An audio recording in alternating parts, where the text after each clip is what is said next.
বহির্বিশ্বে বাংলাদেশকে পরিচিত করতে তরুণ প্রজন্মকে এগিয়ে আসার আহ্বান প্রধানমন্ত্রীর। আজ মালয়েশিয়া সফরে গুরুত্ব পাবে শ্রমবাজার, চীনের তিস্তা প্রকল্প বিনিয়োগ। গণতন্ত্রে বিশ্বাস করে না জামায়াত, বলেছেন মির্জা ফখরুল। জুলাই সনদের দাবিতে রাজপথ হবে আন্দোলনের আগ্নেয়গিরি, হুঁশিয়ারি ডাক্তার শফিকের। বেনজিরকে ফেরাতে নথিপত্র পাঠানো হয়েছে আমিরাতে, জানিয়েছেন স্বরাষ্ট্রমন্ত্রী। মোহাম্মদপুরের সন্ত্রাসীদের নির্মূলের ঘোষণা। দেখছিলেন ট্রান্সমেন্ট সংবাদ শিরোনাম, এবারে বিস্তারিত। বহির্বিশ্বে বাংলাদেশকে পরিচিত করতে তরুণ প্রজন্মকে এগিয়ে আসার আহ্বান জানিয়েছেন প্রধানমন্ত্রী তারেক রহমান। আগামী বছর প্রাথমিকে প্রাইম মিনিস্টার গোল্ড কাপ এবং মাধ্যমিকে গোল্ড কাপ টুর্নামেন্ট চালুর ঘোষণা দিয়েছেন সরকার প্রধান। আজকের শিশু আগামীর বাংলাদেশ গড়ে তুলতে ভূমিকা রাখবে বলেও জানান তিনি। পড়ালেখার পাশাপাশি খেলাধুলা ও সাংস্কৃতিক কর্মকাণ্ডেও দক্ষ হতে শিক্ষার্থীদের আহ্বান জানান প্রধানমন্ত্রী। রিপোর্ট করছেন সিকান্দার রেমান। দেশের প্রাথমিক বিদ্যালয় পর্যায়ে সবচেয়ে বড় ক্রীড়া আয়োজন প্রাথমিক বিদ্যালয়ে গোল্ড কাপ ফুটবল টুর্নামেন্টের চূড়ান্ত পর্ব ঘিরে উৎসবমুখর পরিবেশ তৈরি হয়। দেশের বিভিন্ন প্রান্ত থেকে উঠে আসা সেরা খুদে ফুটবলারদের নৈপুণ্য দেখতে আর্মি স্টেডিয়ামে উপস্থিত হন প্রধানমন্ত্রী তারেক রহমান। গ্যালারিতে বসে তিনি বালক ও বালিকা বিভাগের ফাইনালিস্টদের খেলা উপভোগ করেন এবং তাদের উৎসাহ দেন। এই প্রতিযোগিতার অন্যতম উদ্দেশ্য হচ্ছে দেশের প্রত্যন্ত অঞ্চল থেকে ফুটবলারদের সম্ভাবনাময় প্রতিভার খুঁজে বের করা। গ্রাম পর্যায় থেকে শুরু হওয়া প্রতিযোগিতার মাধ্যমে এমন অনেক শিশু সামনে এসেছে যারা ভবিষ্যতে জাতীয় পর্যায়ে খেলোয়াড় হওয়ার সম্ভাবনা রাখে। শুধু প্রাইমারি স্কুল না, এই একই গেমস আমরা সেকেন্ডারিতেও শুরু করব এবং ইনশাল্লাহ এই বছর সেকেন্ডারি থেকে এবং আগামী বছর প্রাইমারি থেকে আমরা প্রাইম মিনিস্টার্স কাপ ইন্ট্রোডিউস করব। কাজেই তোমাদেরকে এখন প্রিপেয়ার্ড হতে হবে, ওয়েল প্রিপেয়ার্ড হতে হবে তোমাদেরকে। এই কাপটা খেলেছে, এইটা কতগুলো ইভেন্ট হয়েছে আপনাদের ধারণা আছে? 1,23,000 ইভেন্ট খেলেছে, 1,23,000টা ইভেন্ট হয়েছে। আমি বর্তমান এই যে কর্তৃপক্ষ যারা অ্যারেঞ্জ করেছে ওনাদেরকে আমি বলবো যে আপনারা গিনিস বুকের সাথে যোগাযোগ করেন, যাতে আমাদের এই কথাগুলো, আমাদের এই ঘটনাগুলো যাতে তারা গিনিস বুকে দিতে পারে। প্রাথমিক বিদ্যালয় পর্যায়ে নিয়মিত এমন প্রতিযোগিতা আয়োজন করা হলে দেশের ফুটবলের ভিত্তি আরও শক্তিশালী হবে এবং দীর্ঘমেয়াদে জাতীয় দলও উপকৃত হবে। বাংলাদেশ কিন্তু এক সময়, কয়েকদিন পরে তোমরা যখন বড় হবে, আমরা তো বুড়া হয়ে যাচ্ছি, তোমরা যখন বড় হবে বাংলাদেশ কিন্তু তোমাদেরকে চালাতে হবে এবং আমাদের থেকে ভালোভাবে চালাতে হবে। পারবে? কে কে পারবে বলো তো, হাত তুলো। বাংলাদেশকে ভালোভাবে, আমাদের থেকে ভালোভাবে কে কে চালাতে পারবে? Very good. গ্যালারিতে তোমরা যারা আছো, পারবে আমাদের থেকে ভালো করে চালাতে বাংলাদেশকে? কে কে পারবে? আত্মবিশ্বাস কার আছে? বাংলাদেশকে একটা স্ট্রং বাংলাদেশ হিসেবে গড়ে তুলতে হবে, বাংলাদেশকে একটা ফেমাস কান্ট্রি হিসেবে গড়ে তুলতে হবে। এটা করতে হবে কাদেরকে? তোমাদেরকে করতে হবে। কেন? কারণ এটা তোমাদের ভবিষ্যৎ, কারণ এটা তোমাদের বাংলাদেশ। কি বলি আমরা? করব কাজ, গর্ব দেশ, সবার আগে, সবার আগে। শুনতে পাই না, সবার আগে, সবার আগে বাংলাদেশ। শিশুদের খেলাধুলার প্রতি আগ্রহ বাড়ানো এবং সারা দেশে ক্রীড়া চর্চার সংস্কৃতি গড়ে তুলতে সরকার দীর্ঘমেয়াদী পরিকল্পনা নিয়ে কাজ করছে। সিকান্দার রেমান, বাংলা ভিশন, ঢাকা। বাংলাদেশের দীর্ঘদিনের কৌশলগত মিত্র মালয়েশিয়া ও চীন সফরের মাধ্যমে সরকার গঠনের পর প্রথমবারের মতো বিদেশ সফর শুরু করতে যাচ্ছেন প্রধানমন্ত্রী তারেক রহমান। তার এই সফরে মালয়েশিয়ার শ্রমবাজারে বাংলাদেশিদের প্রবেশে অগ্রাধিকার সহ বেশ কয়েকটি বিষয় আলোচনা হবে। পাশাপাশি 5 দিনের চীন সফরে প্রাধান্য পাবে তিস্তা মহাপরিকল্পনা, বাংলাদেশের চীনা বিনিয়োগ ও সামরিক সহযোগিতা সহ কৌশলগত নানা বিষয়। সফরে দেশ দুটির সাথে বেশ কিছু সমঝোতা স্মারক ও চুক্তি সই করবে বাংলাদেশ। নাবিক জাহাঙ্গীরের রিপোর্টে বিস্তারিত। প্রধানমন্ত্রী হিসেবে দায়িত্ব নেয়ার 4 মাস পর প্রথমবারের মতো বিদেশ সফরে যাচ্ছেন তারেক রহমান। গন্তব্য বাংলাদেশের কৌশলগত মিত্র ও দীর্ঘদিনের বন্ধু চীন ও মালয়েশিয়া। প্রধানমন্ত্রীর বিদেশ সফর বিষয়ে শনিবার গণমাধ্যমে কথা বলেন পররাষ্ট্র সচিব আসাদ আলম সিয়াম। প্রথমেই মন্ত্রণালয়ের পক্ষ থেকে পররাষ্ট্র সচিব জানান, রবিবার মালয়েশিয়ার উদ্দেশ্যে ঢাকা ত্যাগ করবেন তারেক রহমান। 22 জুন মালয়েশিয়ার প্রধানমন্ত্রী আনোয়ার ইব্রাহিমের সাথে একান্ত বৈঠক অনুষ্ঠিত হবে। পরে দ্বিপাক্ষিক বৈঠকে অংশ নেবে দুই দেশ। যেখানে পারস্পরিক স্বার্থ সংশ্লিষ্ট দ্বিপাক্ষিক বিষয়াদি নিয়ে আলোচনা হবে। মাননীয় প্রধানমন্ত্রী এই সফরকালে বাণিজ্য বিনিয়োগ সম্প্রসারণ, জ্বালানি সহযোগিতা, হালাল অর্থনীতি, কর্মী প্রেরণ, সেমিকন্ডাক্টর শিল্প, কৃষি, শিক্ষা ও জনযোগাযোগ সহ বিভিন্ন ক্ষেত্রে দুদেশের মধ্যে অধিকতর সহযোগিতা স্থাপনের বিষয়ে আলোচনা হবে। 22 জুন সন্ধ্যায় মালয়েশিয়া থেকে চীনে পৌঁছাবেন প্রধানমন্ত্রী তারেক রহমান। 23 জুন ডালিয়ানে ওয়ার্ল্ড ইকোনমিক ফোরামের সম্মেলনে অংশ নেবেন। এদিন একাধিক দেশের রাষ্ট্রপ্রধানের সঙ্গে বৈঠক করবেন তারেক রহমান।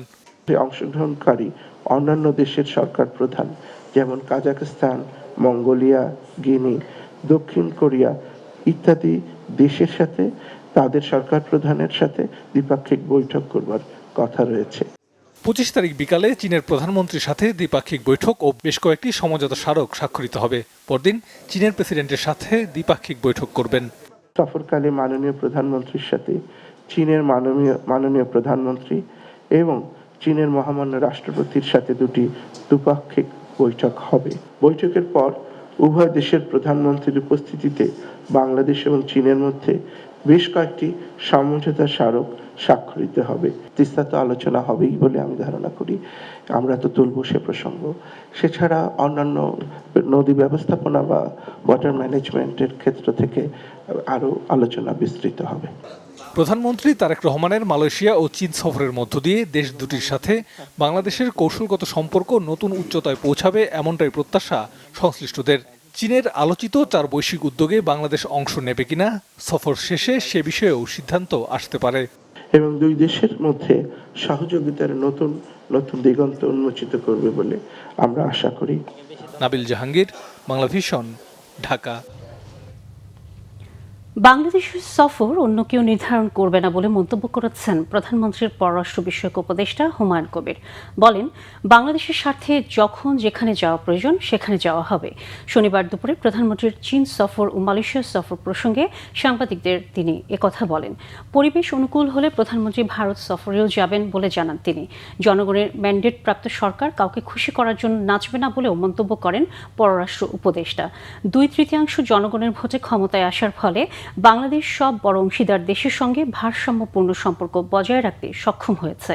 ওয়াশিংটন কিংবা দক্ষিণ পূর্ব এশিয়া সব ক্ষেত্রেই ভারসাম্য রেখে দেশ এগিয়ে চলছে বলেও জানান পররাষ্ট্র উপদেষ্টা।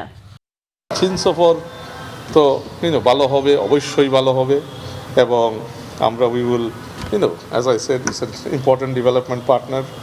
মালয়েশিয়া ফার্স্ট মুসলিম কান্ট্রি, আমরা বৃহত্তম মুসলিম দেশ হিসাবে উই আর ভিজিটিং মালয়েশিয়া। তো মালয়েশিয়াতে ওখানে আমাদের অনেক ইস্যুস, স্ট্র্যাটেজিক ইস্যুস আছে। আমরা এশিয়ানের মেম্বারশিপের জন্য applying this other issues around ফিউচারে আমরা সিপিটিপিপি মার্কেটেও ঢোকার চেষ্টা করব। বিএনপি কখনোই একদলীয় শাসনে বিশ্বাসী নয় বলে জানিয়েছেন স্থানীয় সরকার পল্লী উন্নয়ন সমবায় মন্ত্রী মির্জা ফখরুল ইসলাম আলমগীর। শনিবার মুন্সিগঞ্জের উত্তর ইসলামপুর কবরস্থানে জুলাই আন্দোলনের শহীদের কবর জিয়ারত শেষে সাংবাদিকদের প্রশ্নের জবাবে তিনি একথা বলেন। বিএনপিকে নিয়ে বিরোধী দলীয় নেতা ডাক্তার শফিকুর রহমানের মন্তব্যের জবাবে মির্জা ফখরুল ইসলাম আলমগীর বলেন, শহীদ রাষ্ট্রপতি জিয়াউর রহমান বহুদলীয় গণতন্ত্র প্রতিষ্ঠা করেছিলেন। দেশনেত্রী বেগম খালেদা জিয়া সংসদীয় গণতন্ত্র চালু করেছেন। বিএনপির ভারপ্রাপ্ত চেয়ারম্যান তারেক রহমান গণতন্ত্র প্রতিষ্ঠার সংগ্রামে দীর্ঘদিন বিদেশে নির্বাসিত ছিলেন।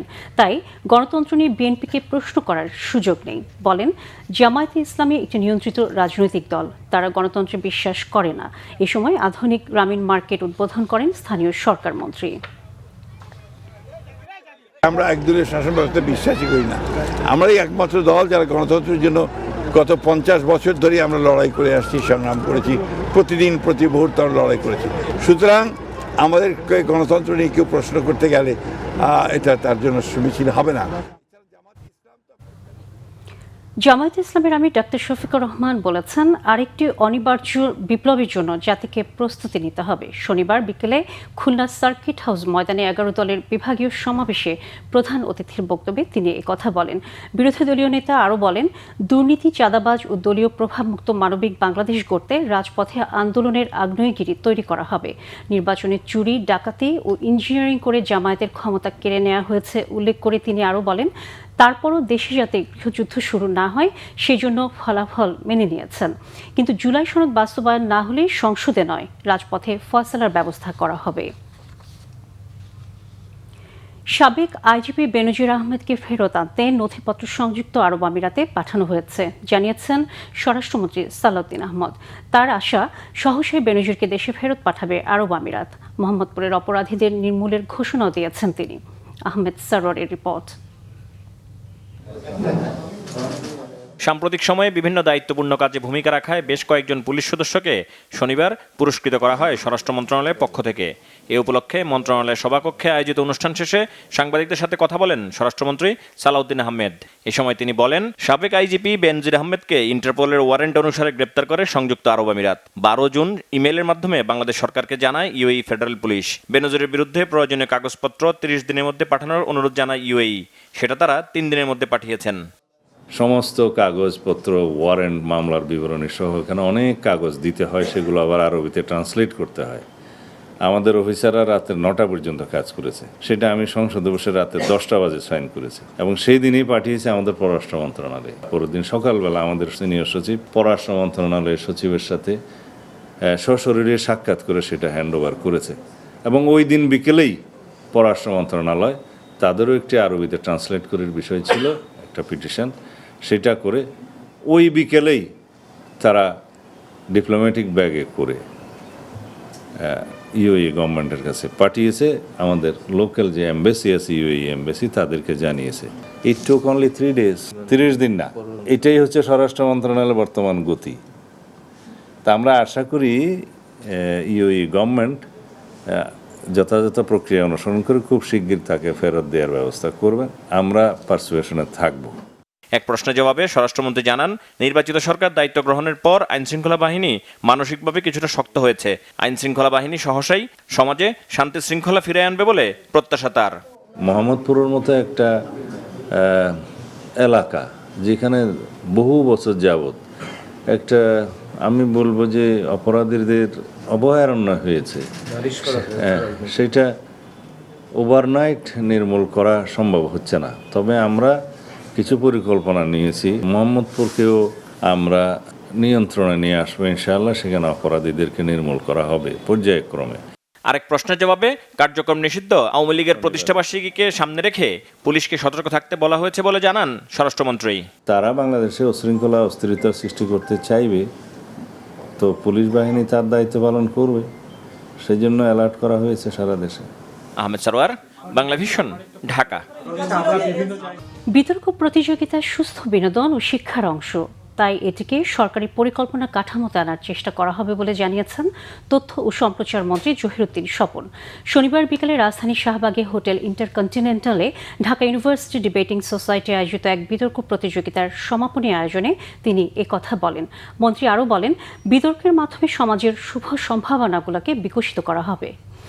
এ সময় বিতর্ককে শিক্ষা কারিকুলামে অন্তর্ভুক্ত করার প্রয়োজনীয়তাও তুলে ধরেন তথ্যমন্ত্রী। জানান, সংশ্লিষ্টরা চাইলে এটিকে রাষ্ট্র সিদ্ধান্তের কাঠামোতে অন্তর্ভুক্ত করা সম্ভব। অনুষ্ঠান শেষে বিতর্ক প্রতিযোগিতায় বিজয়ীদের হাতে পুরস্কার তুলে দেন তথ্যমন্ত্রী। বিতর্ক হচ্ছে তেমনই একটি কাজ, তেমনই একটি তৎপরতা, তেমনই একটি প্রক্রিয়া যা একই সঙ্গে যেমন বিনোদন দেয়, একই সঙ্গে একটা সৃষ্টিশীল মানুষের সৃষ্টিশীলতাকে প্রতি মুহূর্তে উস্কানি দিতে থাকে।